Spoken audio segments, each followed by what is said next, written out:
Liverpool Community Podcast. Today I'm your host and I'm Phil Beale, and I've got with me in the studio a couple of guys from a band who featured on a number of the big Condo Records gigs that have been staged recently in and around Liverpool. A fabulous band, great tone, great style, great sound. So please welcome Grovesy and James from Skint. Hello. Hello. Get in. Welcome to Big Condo, guys. And thank you very much for having us. You're very welcome indeed. So we've been having a chat, haven't we? We've been talking about what your background is individually and collectively. So Groves, I'll ask you first, mate. Just talk a bit more about your background, your influences when you started playing, that sort of thing. So basically, I was about 13, 14, and I got my first electric guitar.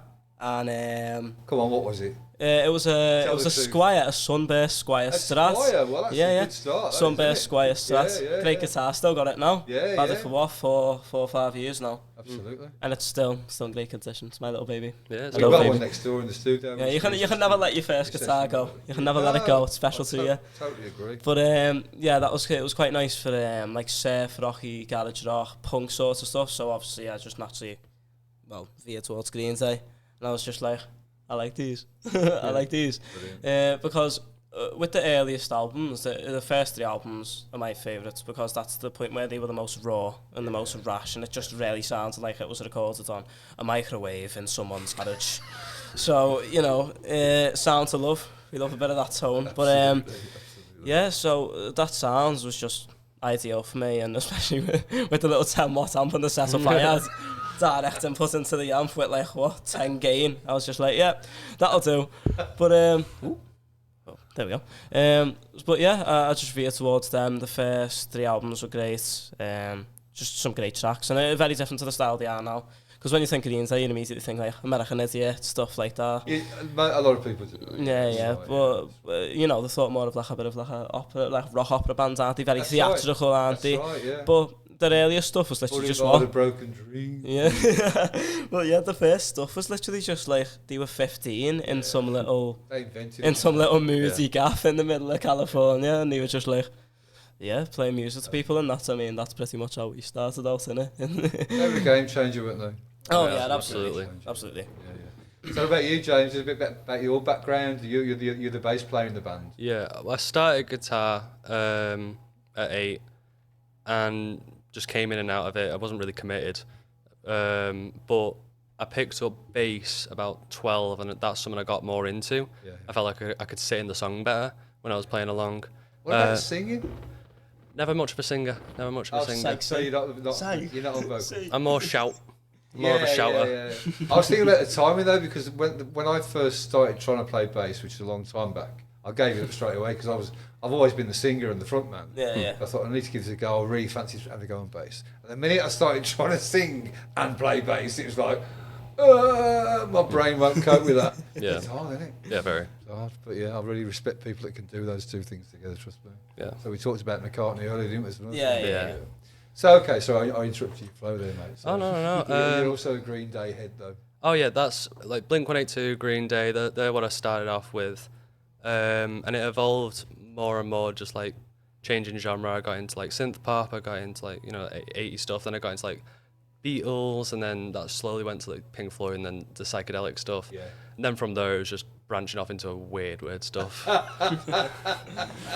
Psychotic synthwave. James Core. Yeah. James Core. That's all new to me, mate. I'm afraid it's way out of my scope. But just if people wanted to hang their hat on, if you wanted to describe your kind of sound as a band right now, just so people could draw a reference and say, maybe I'll I'll check that out. Have you got any band that you could say, well, we kind of a bit like this and across with that, Definitely. Yeah. I think for the whole, like the structure and tone of songs, so like also like the way that like the instrument sounds and that, to do with that, it's more like Caius. So like they were a stoner rock band from like the 90s, and very good album called Blues for the Red Sun. I Very don't know good that. album. It's quite sludgy. What the guitarist did was he had a guitar amp with a bass cab. Yeah, with a bass cab. He had a guitar amp but plugged into a bass cab, so it'll be really like just like booming. So you just be like pum pum. It was basically just like two bass players and no guitar. But I think to compare to, definitely Caius. Caius is definitely there, and there's a bit of like I think for the vocals, it's definitely more like grunge stuff like Chris Cornell. I was going to say it would be like stupid to not say that. Yeah, it would be stupid not to say like Nirvana and stuff like that. Well, I got grunge. Yeah. I absolutely loved that genre when it came through. Because I've been with Sabbath back in the day. And so to hear it come out again as an influence on music was wonderful. In the late 80s, early 90s, it was just a whole refreshing. It just blew hair metal completely away and made it irrelevant, really. Thank God. So yeah, I get that sound from unfortunately a short amount of time I've been able to watch you play, but I'm looking forward to doing more of that. So what have you got coming up gig wise at the moment? Have you got anything in the diary at the moment? We've messaged. There's a couple of promoters that are like in like Wigan and stuff like that, a bit more out of towns like Wigan, Manchester. There's a couple of promoters there that I've messaged, and they've been like, obviously because it's coming up to Christmas, isn't it? It's a couple of weeks till Christmas. You're either in or you're everything's rammed. If you've not been booked months before or weeks before, then it's like it's not happening within a week. You're not just gonna get put on something. But for like January, February wise, there's a couple of promoters we've messaged, and they've been like, how are your originals coming along? How's just like your entire band's just developing? What stage is at now? Yeah. So we gave them a bit of an insight compared to what we messaged them first, like a year ago, compared to what we are now and how tight we are, and the actual music that is just it just comes out. I don't know how we make it. We sit there in a room, and we just go, yeah, that sounds boss, and we play it 3 days later in some little basement or something. But what was the question? Well, I was just asking about what you got coming up gigs wise. Oh yeah, obviously we're also moving into the time. Then we'll be talking about the big Conda Records tour, which you'll be featuring on for sure. Yeah, we've got that going on. Going back to tracks, I mean, how many tracks have you got complete now that are ready to go and ready to play? Six or seven. Yeah, okay. Do you play longer sets and fill out with some covers as well? Do you? Or? We have done, but for the most recent gig, it was the first time where we outbalanced originals to covers. Awesome. But it was like it went from us playing like 3 originals, or like 3 originals, weren't it?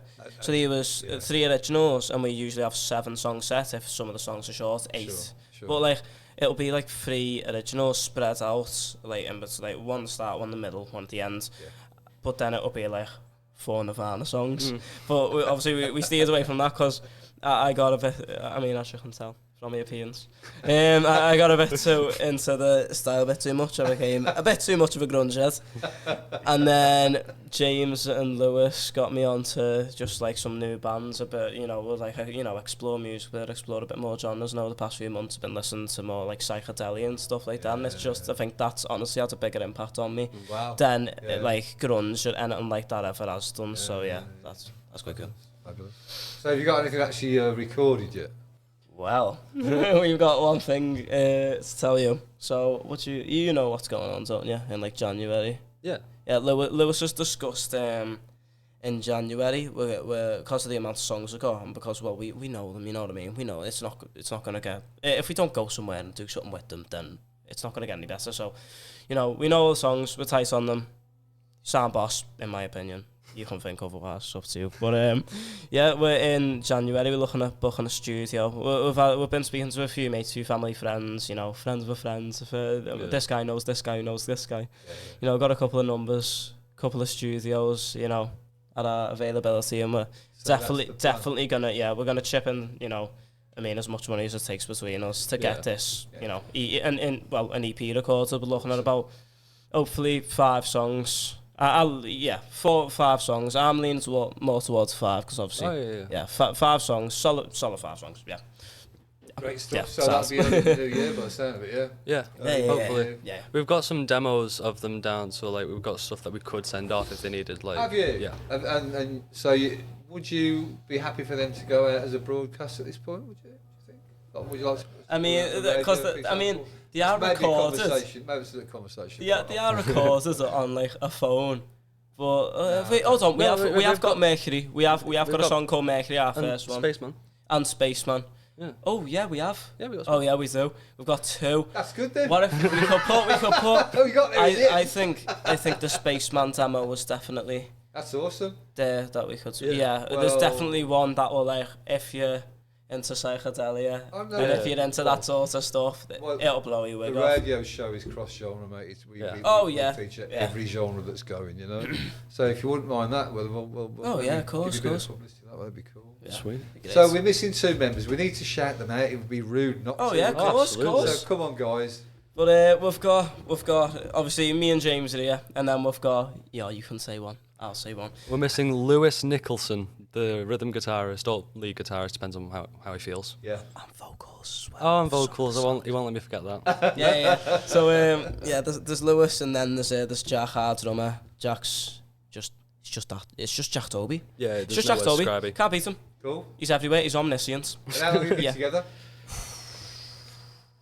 July 2022, since it was founded. Yeah. But properly That's what we are gigging now. and getting ourselves organised and actually getting out there recording songs and, just being out there in the public eye about 6-7 months. Yeah. Yeah, about 6-7 months, something like that. Yeah. Cool, yeah. And your second year at college, you say? Is Yeah. that all 4 of you? Oh, or? yeah. Oh, yeah. Is that how you met, is it? Yeah. Yeah, me, James and Jack were in the same performance class, like music performance.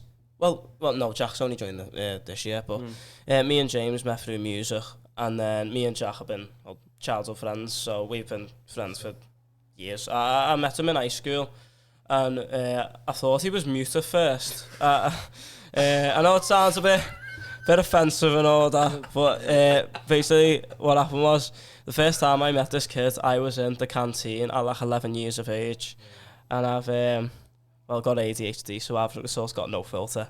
So this kid, I was speaking to his mates for like 5 minutes, and he was the only kid who did not say a word and just sat there like a lost child. And I just went, "Lad, is this kid mute or something?" And I just felt so bad because he sat there and he went, and still didn't say nothing, and I was like, oh my god. You thinking back to it, because compared to what he is now, he's the largest one out of all. No, I am. Yeah. But compared to what he was, oh my god, he doesn't shut up. Doesn't shut up. That's great though, isn't it? Yeah, Jack's language is an incoherent language, but so was Lewis. So was a lot of us. We're all just idiots. On the spectrum. Should have just called the band Spectrum, to be honest, Skint, Spectrum, hand in hand, That's how we come up with the tunes. That's something malfunctioning up there. It's a superpower at the end of the day. Oh, yeah. It's a superpower. For creative-wise, I think that's absolutely definitely a pro for like creative, because with written stuff I've never been good with, and like that written sit down in the classroom. Can't do stuff like that, but once you get me on stage or once you get me riled up to go and do something like creative and proper, it's like it's the thing I can excel at, and the thing I feel the most comfortable and just the best at. It's like euphoria, isn't it? It's great. And not many people can actually do it. It's a fairly small percentage of people can actually get up there and do that, especially with their own material. Yeah. I think it's one of them things you'd have to. Obviously you'd have to be into it to do it. You've got to have a passion for it to do it, because with the business and the industry and stuff like that, it's just so like it goes in different directions. You know what I mean? After this podcast, say what's on the radio, and I'll say like, I don't know, Dua Lipa's on or something right now on like BBC or whatever it's called. I don't know. Say Dua Lipa's on the radio now. You never know, this podcast can finish, I can go out, turn on the radio, something on my phone, and what? King Giz is playing. Yeah. King Giz and the Lizard Wizard. That's one of our main bands. Inspirations. It's all our favourite bands. Just all sorts, different genre every album. They're just mad. Off their heads. Off the chops. Need sorting out. But yeah, great bands. If you never listened to it, King Gizzard and the Lizard Wizard. As pronounced, but don't roll off the tongue. Yeah. But if you haven't listened to them, definitely worth a listen. 100%. What about the Wigan scene? Because it seems to be pretty vibrant to me. This is just like currently an observer, really. There are some fantastic bands coming out of Wigan. Well, yeah, we've got. You mentioned Mundane, actually. Yeah, Mundane. Yeah. You've mentioned Dead and Buried since you came up here. That's a good band, Well, from people like when we were just starting to do gigs, we were sort of told, or at least like seen like to avoid Wigan because it was like, oh, it's a dying scene. Came to college and spoke to these musicians. Like, they're all got gigs. Like, you go out, you can actually see people perform. You see good music. Yeah, I couldn't agree more. A bit of a mini movement going on there. You know, the Wigan sound. Exactly. Yeah. Sorry to any Wiganers that are watching, but my opinion of Wigan, because I mean, I'd never been before, like, and you know. So you're a local lad, yeah. Yeah. So it's like, I mean, I'd never been to Wigan before. I'd been to college, so it was like, I just thought that it was like nothing was there, you know what I mean? I didn't think it was a real place. I was just like, you'll go there and it'll just be one big field, or just like, I don't know, I just thought it was like run down, he was not on there. And then I went there, and even though, you know, it's not the most posh area, I mean, neither is Ardea, like, it's not any best, probably worse. But, you know, it's not the poshest of places, but it's like, the like, you know, the people in the atmosphere there, especially when we played a gig in Independence in Wigan, and it's just outside the train station, and it was like, you know, it was bustling, wasn't it? It was bustling. There was a lot of people there. There was, you know, even random people just buying tickets to come see it, never heard of us, don't know who we are. It's just like, yeah, let's just go and watch them. And it was good. Good gig, great gig. But I've got a similar story. You thought Wigan was a real place. I'm obviously an old bloke now, and we used to watch Ken Dodd on the telly and that, and he always used to talk about this weird place where the Diddy men lived called Notty Ash. So we all just completely assumed that was his made-up name. We thought it was hilarious, being Brummies. So the first time I drove into Liverpool, which is many years later, not that long ago, I drove past the sign for Notty Ash, and me and my missus both went, no way! There's some scatty signs around the northwest. You know what crank is? Who calls a place crank? You know what I mean? St. Helens, yeah. That's crank. What just... There's a road in Southport called Cockledick Lane, which is just unreal. Awesome. Unreal. But for Zachary, no. The road names in Wigan are so much worse. There's like Butthead Lane, there's Slag Lane, there's like what? just call it like Michael Street or something, you know what I mean? Just call it like John Smith Street. Slag Lane. That's in a lot of older places. In Shrewsbury, there's a Grope Lane. Grope Lane! Yeah, absolutely true. Anyway, we better get off that subject. Yeah. Oh yeah, questions in that podcast. Are we professional? Hold on. He's taking your coat off now. It's getting serious. Getting off of here. No, but I mean, I want to talk to you, obviously, just a bit more about your ambitions and stuff, and how far you want to take it. How far is it going to go? What, the ambition? Yeah. Right to the top. Yeah. Right to the top. Simple as. Toppermost of the poppermost, yeah. Yeah, as John Lennon used to say. Not exactly top of the pops, not going on. I'm not sitting there lip syncing that. You know what I mean? Screw that. I'll just pull another Nirvana. He's not playing an instrument. But yeah, you know, as far as we can go. You know, the sky's not even the limit in it, it's the stratosphere. Yeah. But it's like, I mean, there's no limit to, you know, with the amount of songs that have been made ever in the world, there's still an infinite amount of songs you can make, no matter how avant-garde it is. You can sit there and do 17 random notes that make no sense, and someone will listen to it. Someone will go, that is my favourite song. Yeah. Basically just what Black Midi do, to be honest. Yeah, there's a band called Black Midi. Do you want to talk about Black Midi? Black Midi, I got talent on them recently. They're like experimental jazz rock, but really? They're just the weirdest group you could think of. Like, the lead singer's got a weird fake Irish mix between London and like Yorkshire accent, and he's just off his head constantly. He has knife fights on stage. Knife fights? Yeah, there's a video of him on stage having a knife fight with another band member. Wow. But their music is mad. I love it so much. It's great. It's art. Fun fact about when I first listened to Black Midi, I cried in James's dad's car in the back seat. Right. So if you want to listen to them, it's at your own risk. That's a violent reaction. Yeah, once you get over it, once you get used to it, it's like the most. It's like the biggest awakening you can have. Yeah, I never thought I could feel like that ever. How does turning on a song and you're going, you might like these, Tyler. 5 minutes later, in like a 73-minute song, there's like, I'm sat there in the back of a car next to Sandhills Station going. You know what I mean? It's like, oh my god! You need to show Black Midi. It's great. It's great. Unbelievable. What about Siddhartha? Have you seen them or heard them? Siddhartha? Yeah. Siddhartha. I'm not familiar. Another similar band to King Gizzard. They're The Lizard Wizards. a great psych band again. Yeah, Right. check them out. Oh yeah, absolutely. Yeah, absolutely. Some of the 60s, like psych, like early, well, like obviously like psychedelic was sort of like born at that point. That was great. I love seeing this coming back again. Yeah. Yeah, everything always comes back in fashion, you know what I mean? Even like now, even the dress sense and everything like that, that was 30, 40 years ago. That's right, but the big but on that, which is with your own style, though, it's always different and new. And I love hearing the influences coming through. There's always a new quirk to, like, it'll be the same style, but there's always something new about it. And you mentioned it's often down to the gear, which of course was ancient and a relic. Yeah, all analog, weren't it, in the studio? That's right, exactly. But on now, tape. with the added trickery that you've got to use. Pedals, there's a subject. Yeah, exactly, pedals. The amount of stuff, because we're early distortion and things. Hold on. Pardon me. What's it called? Like the way distortion with amps and stuff, like the way distortion was first achieved, where you put pencils in it. Cutting the speaker. Yeah, literally the speaker just poking holes in it with a pencil, and that's right. And then eventually that's just turned into more and more to the point where you can't actually the instruments. It's just a, you know what I mean? And that's sort of our style of music. Doesn't matter what we're playing. Just get in the pit. Just get in the mosh pit. It's just a good time. So you've got 6 done and ready cooked. And how many are in the process, would you say? I mean, we sort of have a system where, like, either at practices or just in our own time, we'll just send in like random riffs or ideas. It could be like 10 seconds long, and it just depends on what the other guys are thinking. Because like one person could like it and the others would think this is atrocious.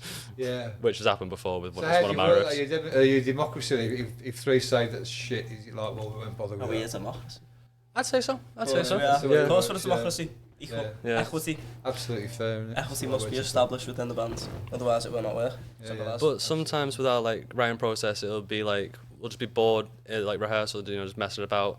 We'll play like a single riff and we'll think, right, we'll turn that into a song. Yeah. Like with one of our songs, ID Fix, it started with me just trying to tune my bass, and I was like doing really high up, and then I got this sort of melody, and then Tyler started doing like a chugging thing. I was like, okay, cool, we've got a song now. Let's work on it. It's magical, isn't it? It's just so wonderful.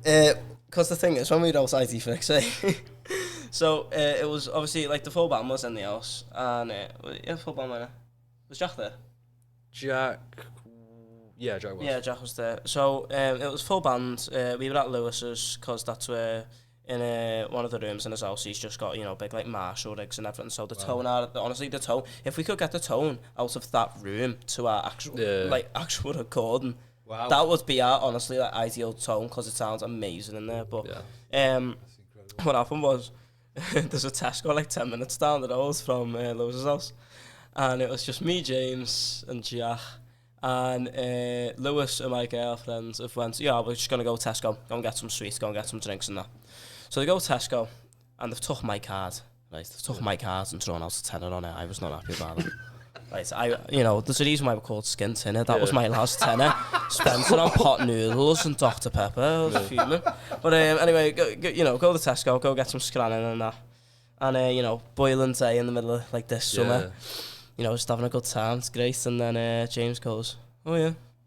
Listen to this. Yeah. Then his little bass riff. And he was like, just a little exercise to do. I was like, dun, dun, dun, dun, dun. That's a song. And then I did this thing with like a bend on the G string. It goes like second line, like dun dun dun dun dun dun dun wow wow wow. We're just and James did this to me. He was looking away, and he went, oh.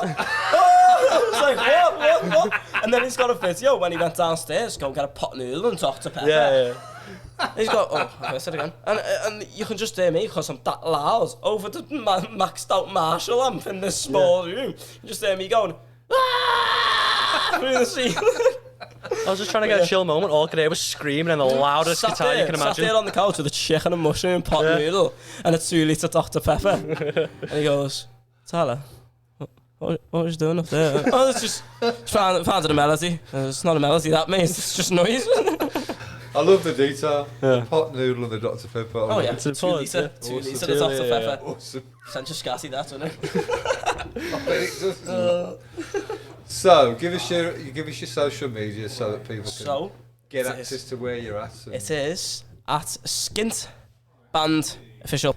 That's Skint with a SKINT. Yeah, there's no more letters in it. Yeah, no, that's fine, pal. Yeah, Skint. Going once, going twice. Skint Band Official. All one And then if you missed it, then rewind the video. Or I'll say it in a posh accent, so I don't know. Yeah, Skint Band Official. Get on it. It's boss. Yeah. Proper good. It's been a great chat, to say the least. It's been great fun to meet you. It's been good. Absolutely. And I'm really looking forward to seeing you play next time. Could we shout out one person? Please do. A folk singer in the local scene right now. Right? We known him in high school, and he was like 4 years above us. And there's this kid, right? This big, massive. He's got like an afro. He's got an afro. He's from Kirby. Got an afro. And he's a folk singer, does all these funky tunes on an acoustic guitar, sits there in little moody gaps and little basements and that, playing to about 5 people. Called Mr. Bungle. Yeah. Mr. Bungle. Mr. Bungle. That's his stage name? Big fan of Mr. Bungle. Well, yeah. Stage name. What he's known as. Why did I have to think about it? Yeah, it's just stage name. Yeah, Mr. Bungle. Get on him. Yeah. Great. Check him out. Yeah, check out Mr. Bungle, lad. He is good, though. He is good. I'm sure he'll appreciate the plug. Oh, yeah, Mr. Bungle. Mr. Bungle on top, you know that. Well, Grovesy and James, sorry, I had a brain fart. Oh, give him a snap on the list. Ooh. Beef. Great to talk to you, really. Yeah, very wonderful experience on you. Yeah. Is this your first one? Oh, yeah. First podcast? No one wants to speak to us. Amazing. Did a great job. Oh, yeah, nice having us around. Awesome. You know, nice little place here. Yeah. Very cosy. Yeah, absolutely. Cozy. Mate, absolutely. On the, what's this, like the 25th floor of like Radio City? It's the Liverpool Community Podcast, that's what we're doing. Yeah. Lovely. Yeah. Soundies. Yeah, man. Great stuff. Good luck for the future as well. Thank you very much. Very grateful. Take anything we can get. So it's been great to meet these guys from Skint and get on to them and check them out because they're well worth it. So if you like what you're hearing of the Liverpool Community Podcast, please like and subscribe, hit the bell, drop us a message or two, give us some feedback. And for now, I'm Phil Beale. I'm signing off.